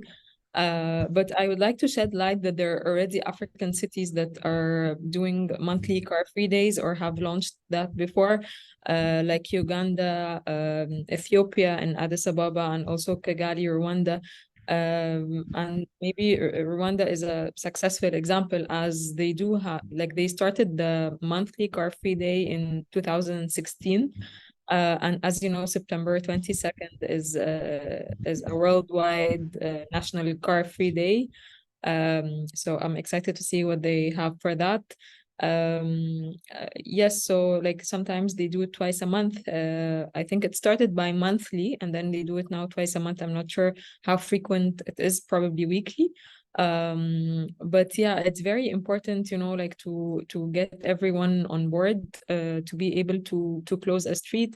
As you know, it's not costly, as you were saying, and to get everyone on board, meaning that you need to involve the politicians and the decision makers, and also you need, to have like people from the civil societies and different authorities.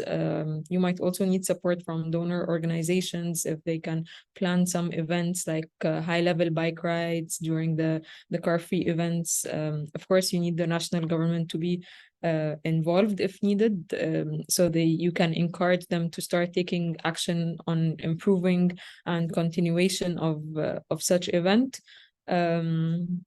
In Egypt, for instance, we used to have car-free days every, like Friday here is a weekend, Friday, Saturday. So it used to be like every Friday, and it lasted for, I think, for maybe a year, but then unfortunately it was stopped for a few reasons. But we're trying to bring this back.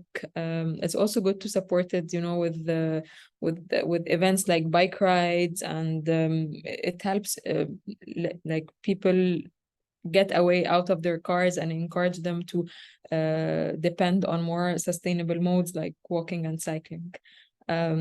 So I think your question was about why can't we do it, although it's an easy thing. It's because I think also you need to talk to government officials about that, how the benefits, you need to show them the benefits of car-free days. You can even, if you need to do it like based on research, we can have like air quality monitors. Like this was one of the projects that we got, air quality monitors, to show how like when you eliminate the full street from cars, how the pollution levels really decrease as opposed to when the car traffic is moving smoothly.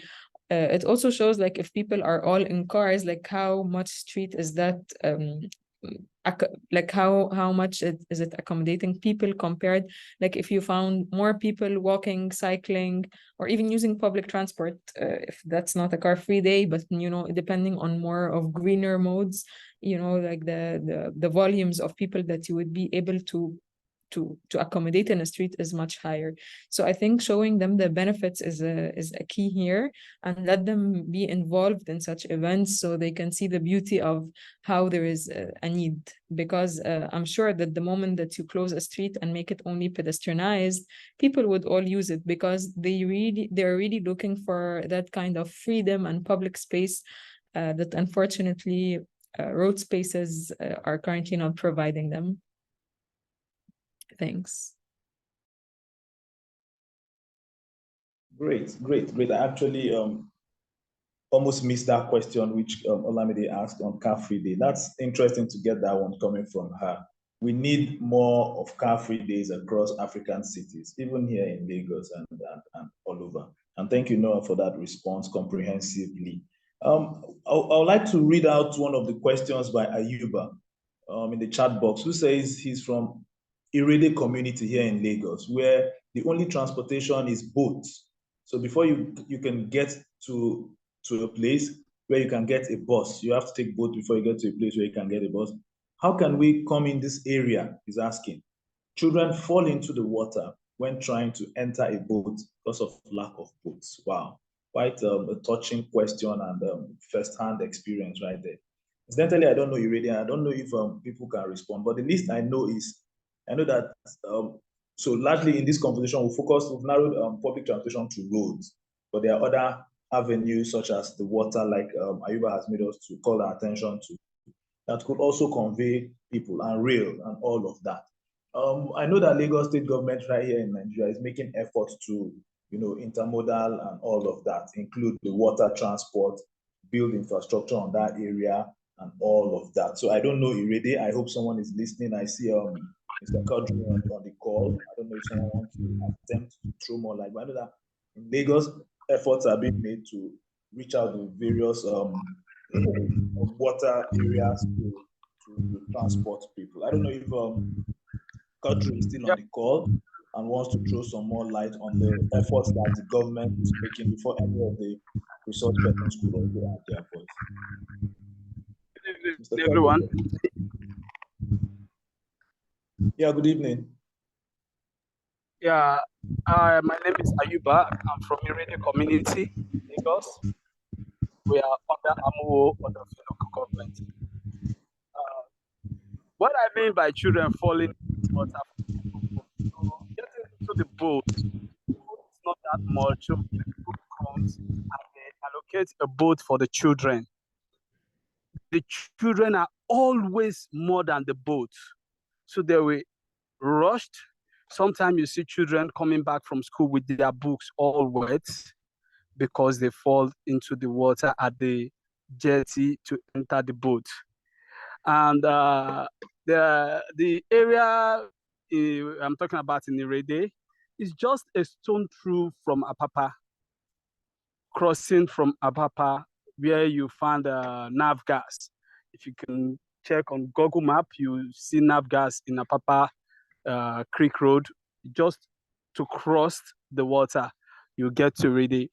When it comes to sports, it's only ball, football they knows here. I see some children playing what we call draft. I don't know if it has any other name.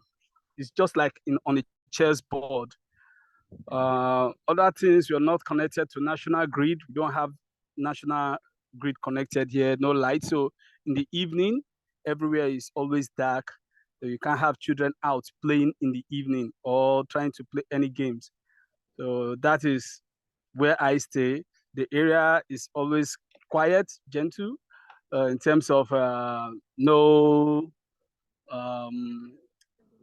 fight within the community, within people around. Sometimes it do happen because there's no place that is always safe, but we have other things to worry about apart from this to draw our children away from, like cultism as well, because some people do cultism, and it's a very big deal to me. I have children. I have two boys and a girl. So I don't want my children whiling around and falling into such thing in the nearest future. Thank you very much. Thank you very much, Mr. Ayuba, for your contributions, and I believe and hope that government officials present or any of them will escalate. I noticed that Olamide corrected her. I mean, maybe I didn't hear. Somebody want to say something? Oh, okay. This is Dikbo. Mr. Kange, thank you very much. I really enjoyed, and I'm still enjoying this session. I've been able to take so much notes, comments from the panelists as well as the participants. And most of what has been said would be escalated. We would look into it. Yes, the government is not perfect and free, but we always welcome constructive. Hello, is someone talking? Oh, okay. Yes, go ahead. We always welcome constructive feedbacks. And how can we get feedbacks from the experts, the NGOs, the researchers that have done things? Yes, the government will put its bit, but once you come out with statistics that shows that, oh, okay, if we close down this street, it's going to be beneficial for XYZ, then why not? The government is willing. But with regards to NMT and the design and things that they've spoken about, I am 100% with it. Thank you very much. And your feedbacks have been noted. If you have more, please share, because this session is really interesting. So thank you very much, everyone. Thank you, Mr. Pange. Thank you so much. That's great to hear from you, Mr. Kadri, all the way from Lamata. Good. Thank you. In addition to what you've said, we're excited to note that suggestions, inputs, and areas of need to the government will be escalated. I just wish to suggest or add to just throw some light to what Olamide was asking, or is still asking, on localizing the car-free days. Very important. I'm aware of a group in Abuja, Open Streets, that does what a miniature car-free day, as it were, localizing it street by street. That hence it's called Open Street. They're also in South Africa and all of that. So we could localize that in Lagos as well. I'm suggesting that we could take it to gated communities such as estates, schools, and even neighborhoods. gradually making it, pockets of activities and events like Noah said that is done across Africa. Even in Kigali, they do it monthly. So again, it goes back to policymakers, issues of enforcement and all of that, because once the music is being played and it's sounding nice, people nod to it. Once it's off, everybody goes their way. The party is over. So hopefully we get to escalate these things. We're rounding up now. I'll just go through. I don't know if I'm missing anything. Please, someone call my attention, especially our crew at the back end. But I'll just go through. Excuse me. Can you hear me? Yes. Yeah, I was just going to tell them there were some hands up. You've missed some hands. I think that's yeah, go ahead. I think somebody wants to talk. Their hands have been up probably for like the last 30 minutes. Good evening. My name is Mujiba, and my first question is for Noor. I was wondering how long it took to be able to implement the changes from your research to making those changes, like how long the entire process took from initiating project to actually executing and making those changes, and what are some of the major challenges that you faced in trying to get things done? That's my first question. My second question is, we've been talking about public transport in Lagos, but we haven't, well, I was thinking about danfos and kekes and, the public transport that most people use in Lagos, and how that might become part of the conversation here. Are these to be completely discouraged? Are we thinking of phasing them out completely, or is there a way we can make them more inclusive for people in Lagos to use? Or is the idea that they're completely unusable and we have to phase them out? Thank you. Thank you, Mujiba. Salam. We'll take all the questions. I've seen the hand. Sorry for keeping you waiting for all this while. Olamide has been advocating, but you know how it is. Not all of us are moving from back end and front end. Okay, Menasara, please, let's have your questions. We've noted yours, Mujiba. We're going to respond. And Menasara. Okay, good evening, everyone. My question is for Tunde. I don't know if he's still here. I wanted to ask if, like, they have stations around Lagos where someone that wants to learn chess, for instance, can go and learn chess. Maybe perhaps the people that they have trained are in strategic locations where people can go and learn chess. That's my question. Thank you. Thank you, Menasara. Tunde, I hope he noted that if there are locations apart from Oshodi to learn chess. I think we already took Ayuba Salami, or you have something else? I saw your hand when I looked in. Same, I guess. Okay. No, sorry. Okay, thank you. So, Tunde, you want to go first with the question from Menasara, and then we go to Odinaka to address Mujiba's questions, please. Sorry, Tunde, you can also take what the question that Kosi asked earlier.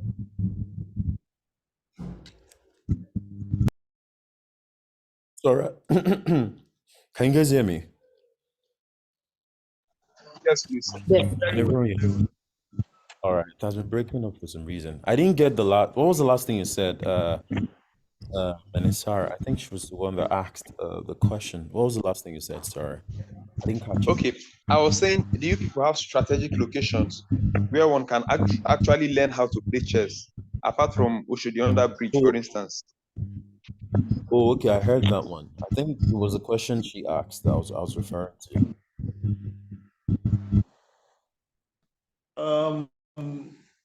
Balumi, you want to repeat what you said? No, I said Kosi asked the question earlier. She directed it to Tunde. So I was saying that you can take that question as well. Oh, okay. Is it the question about facing out downfall buses and Keke Mara? No, the question is about is on the question and answer session. It's about how do you envision the sustainability of your initiative, scalability. Oh, okay. All right. Thank you very much. All right. So I'll start with the first one. So the thing is, Chess in Slums Africa, right, is dedicated to, impoverished communities, like staging interventions or using chess, as a tool in impoverished communities, right? So that is as far as like our own intervention goes, right? But of course, there are clubs and there are spaces where you can get to learn and play chess, in Lagos. I'm currently working on one for adults because everyone keeps asking me that, oh, they want to learn how to play chess. And I think that's the beauty of it, right? Anyone can learn, anyone can play. There's no disparity. So I'm working on that. But if you're in Lagos, if you're on the mainland, you should check out. There's a chess club at Yaba Tech. You could visit, and but there are very few clubs and spaces like that. So I think for now the best thing might be to play online. You can download the chess.com app, and it's also a great way to meet people from all over the world that play chess as well. So to Boss's question, really good question, honestly. And during the Oshodi Underbridge project, we had one challenge, right? And now we had done something phenomenal. The entire world, people were traveling down to Lagos for the first time, just to experience it, right? And it was such a beautiful project. But one problem lingered. The children were still living under the bridge, and there were lots of them. Now, this is where it gets tricky because there's always the easy way out of every problem. Now, the easy way out was to just take all those kids, and after we had done all those great things and, empower them, in all those ways, and just go dump them at the correctional center for boys, that the Lagos State government, has provided. Now, these correctional homes, I can tell you for a fact, it does nothing to rehabilitate any of those kids, right? In fact, some of the caretakers even sell drugs and weed to the children that they should be trying to rehabilitate, right? It's just such a terrible situation, right? So we could have taken the easy way out by just taking all of them and, since they are government children, and just go and put them in that correctional home. We know for a fact that just give it a few months, those kids will be back on the streets, and that cycle continues. So that problem lingered, and it was very complex and confusing for us at the time because this thing was happening, everybody was so excited about it, but then where would the children live? Where would they go? Most of them don't have homes. Most of them had left home like years ago. Most of them were orphans. Some of them were orphans, and it was just it was so complex that I had to adopt two of them myself that currently live with me now. So but what happened was we found this shelter home. Right? And we had written to a lot of shelter homes and orphanages, but most of them did not want to take in children from under bridge, right? Because they believed it was going to like affect the balance of their programs for the children already in their care. And most of them were already at full capacity anyway. So there was no space to take in more kids, right? So, but thankfully we found this organization called Child Lifeline, right? So they had just built a facility that could take about I think 30 children. And it was just an answered prayer, honestly. So we partnered with them. Right. So what we did was we, developed a roadmap for all the children that were enrolled, at that center, at that facility, a 1 year roadmap. The ones that were learning vocational training. So we paired them to mentors so they wouldn't relapse. So this peer mentorship was just too important because we needed the children to stay in contact with someone that cared about their progress, their rehabilitation, right, and even their development over time. So a lot of people reached out and we did that. Now, on a much wider scale, right? The idea of scale is always an interesting thing. Everyone talks about scaling, scaling, scaling. How do we really scale an idea like this, right? Chess is just the beginning. It's not the end in itself. It's a means to several ends. It's about creating pipelines into other things where the kids can be empowered and they can live that life of being on the streets. I believe that the government should create more shelter homes. And I'm not saying those correctional homes that they create and they just neglect it and nothing happens there. The children even become a lot worse when they go there. Let's create something more deliberate, right? Our current educational system will never be able to capture the number of out of school children that we have. And that's the present reality. There are children that are falling through those cracks. There are 15-year-old kids that the last time they were in school was when they were in primary. So how do you educate them? So create, centers and facilities to train them skills, vocational skills. If we have more spaces like that, we can take the children away from the streets, enroll them in that facility, and like prepare like a proper roadmap for the empowerment, say for the next 2, 3 years, and put them in jobs. So that is what the government has the power to do at scale. And I think that is the best approach to rid ourselves of this problem of street kids. I hope that helps. Thank you, Tunde. There's a lot to be said on this open spaces, games, and engaging kids. Really a lot. I'm sure someone is already asking if the recording will be shared or there'll be some, I'm aware that Ludi is going to share something at the end of the festival and going forward, but I don't know about the recordings. But great, great. I think we should try, because if we go on, we're going to end at 8 p.m. or even 9, I tell you. I would just want to invite our wonderful resource persons, beginning with Odinaka, then we'll now go to Noah, and then come back to Tunde. And then I hope I'm not missing any questions, because I know now the team is much more active and we can even call attention. So maybe we should leave our resource persons to give parting words, so that if there are any other questions, then we can now address and so on and so forth. Thank you. Odinaka, please. All right, so I would address the question about if we are phasing out the kekes or the danfo, the car, the public transport system. So in doing that, I would like to say we are not, it's not, we can actually refurbish, because if you go to vehicle producing companies, most of them just have they have basic cars, then they now refurbish to accessible cars. So the keke can actually be refurbished. The downfall vehicle buses can actually be refurbished to be accessible. So for example, one of the barriers could be entering the vehicle. Or let's start from that's the vehicle entering it. So we have assertive products like let's say movable ramps that can just be constructed locally and can be maybe stored at the back of the vehicles or beside the vehicles if we can't have the sophisticated types. So that's for entering and getting down from the vehicle. Also, another thing is, how do you know the vehicle has arrived? So there are sound systems that can be installed in such a way that when a vehicle arrives, a person with hearing impairments will know. Then for the kekes too, we can use the movable ramps too for the kekes.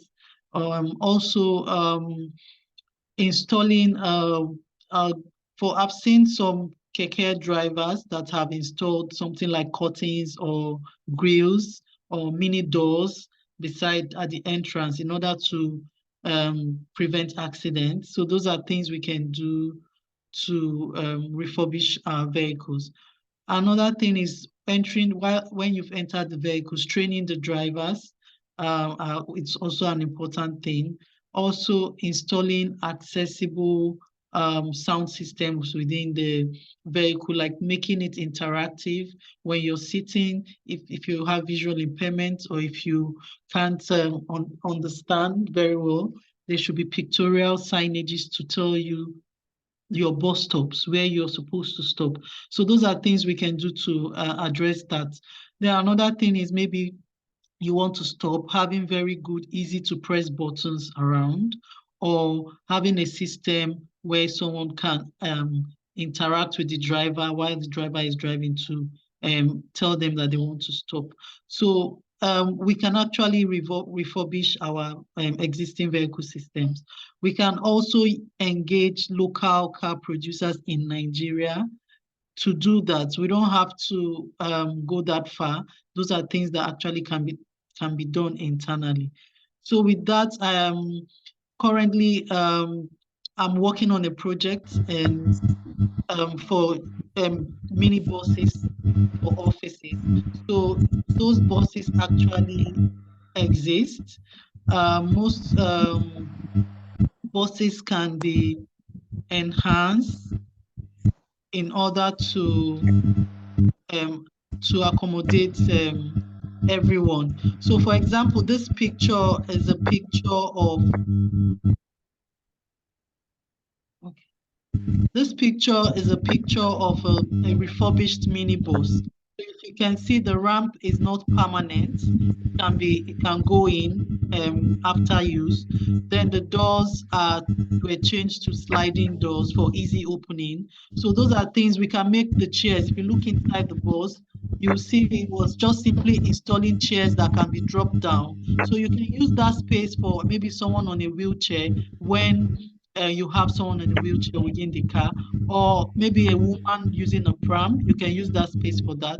At the same time, it can be dropped down easily if we don't have persons with disability within the space. So these are things, even the grab bars, introducing grab bars inside the bus, those things can actually be done to our current buses within the that are actually existing, including the keke. They can install grab bars in keke locally. So those are the things we can do. Thank you. Mr. Ange, can Great. I just This is really Mrs. Odinaka has just said? Who's that? This is Deepo. Okay, Kadri, please go ahead. Just want to add some points. Yeah, so from Lamata, we're actually doing a program called Bus Industry Transition Program, BITP. So it's actually incorporating the unregulated transportation to regulated transportation. So we're trying to phase out yellow buses. So many people would lose their jobs and it would affect their family. And any project we're trying to do, we're trying to improve the standard of transportation. So we wouldn't want it to be affecting people's livelihood.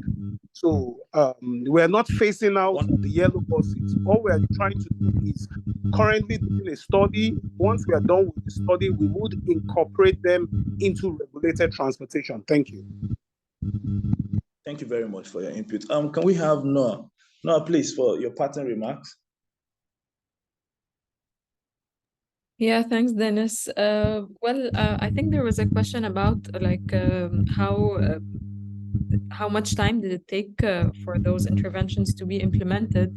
So I just wanted to say that the BRT, the corridor that we designed, is to be implemented next year, hopefully as planned. And the challenging was to design the corridor as per the recommendations with the local engineers here, because they mostly design highway engineers. So that was part of the challenge, to put the accessibility part to it and the gender sensitive concerns to it. But we finally succeeded in having that. Also, there was government support, because the team actually had lots of women, so they really understood the issues that women faces. And I think, as an ending remark, let's all hope to plan for accessible, safe roads rather than planning for cars. Thank you. Thank you very much, Noah, for for answering and those remarks. Tunde, please, I'm giving you 10 seconds, because if we leave you now, you're going to go for another 30 minutes. It's been wonderful, don't get me wrong, but let's try and get your parting words.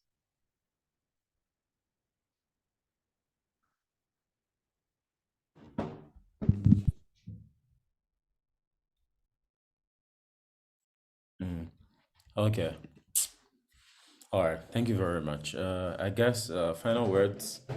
It is possible to do great things from a small place, and I did theme my presentation like there's no future worth even imagining if it doesn't include everyone: disabled people, marginalized people, places.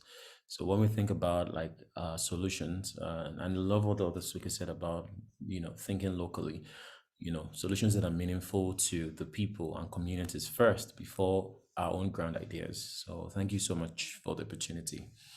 All the best. Great, thank you. You didn't even reach up to 10 seconds. So your quote, there is no future worth imagining if there is no everyone, if I got you right, reminds me of Two-Face Idibia's song, If Not Just Me, something like that. Okay, so wonderful. I think we'll hand over to, for me, I'll say this has been really, really educative. I've learned a lot. I've taken lots of notes. My new jotter is almost half now, maybe because I'm not writing well. I'm used to typing. So I was just going, so I have to go back.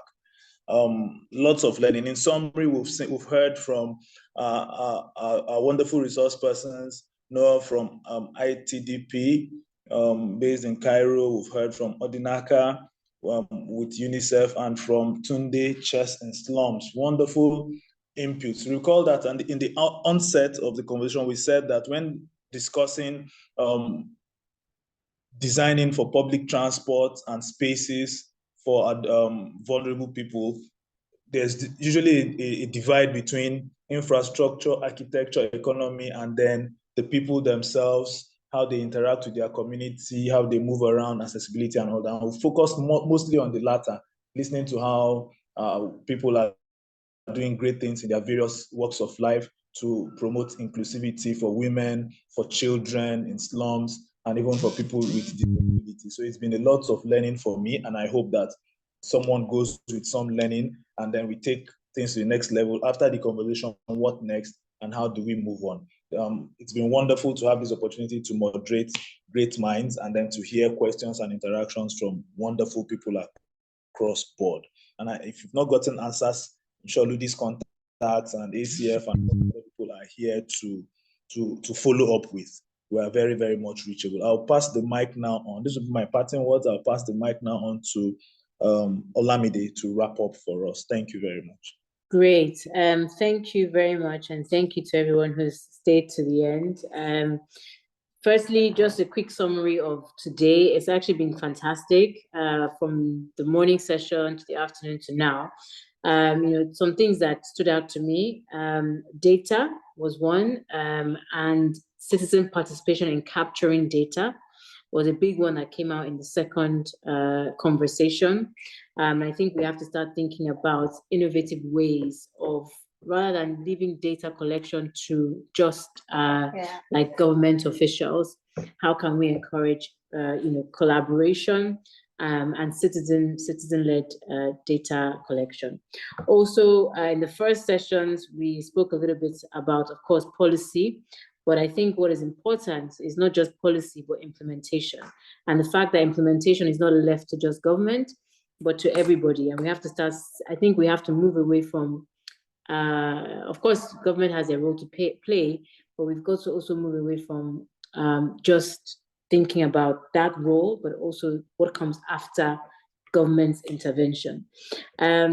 And then another one is political will. Again, I've gone back to government though, but political will is very important because I think that can start strategic implementation. And then also budgeting was a big one that came out in session 1. And of course, money talks, and unfortunately, without political will, we can't get the budgets to be in the right place. And then I think from this session, again, collaboration has come up strongly, but also the need for, maybe a mindset change. And again, the need for citizen participation. So with that, I think we've had a fantastic opening day for the festival. And just a big thank you to all the panelists on this session, the chair on this session, Dennis, from African Cycling Foundation. Thank you to the panelists in the first and second sessions from earlier. But also thank you to our partners on this, from, of course, African Cycling Foundation, Chess in Slums. I'm just mentioning guys because you're here right now. But Heinrich Böll Stiftung, also psychology. I can't think of everybody right now, but a big thank you to all our partners, all the cycling clubs that are working with us as well on this initiative, Urban Better as well, and all the government officials that have spoken today as well. A big thank you to all of them, from Lamata, Ministry of Health, and also La CEPA. So with that, I think I can say good evening and good night, and I hope that you join us tomorrow, and also on Friday and on Saturday. And you can find out more information on our social media handles, Ludi_org. So thank you so much, everybody, and have a lovely evening. Thank you. Thank you very much. Bye, everyone. Thank you. Thank you. Bye.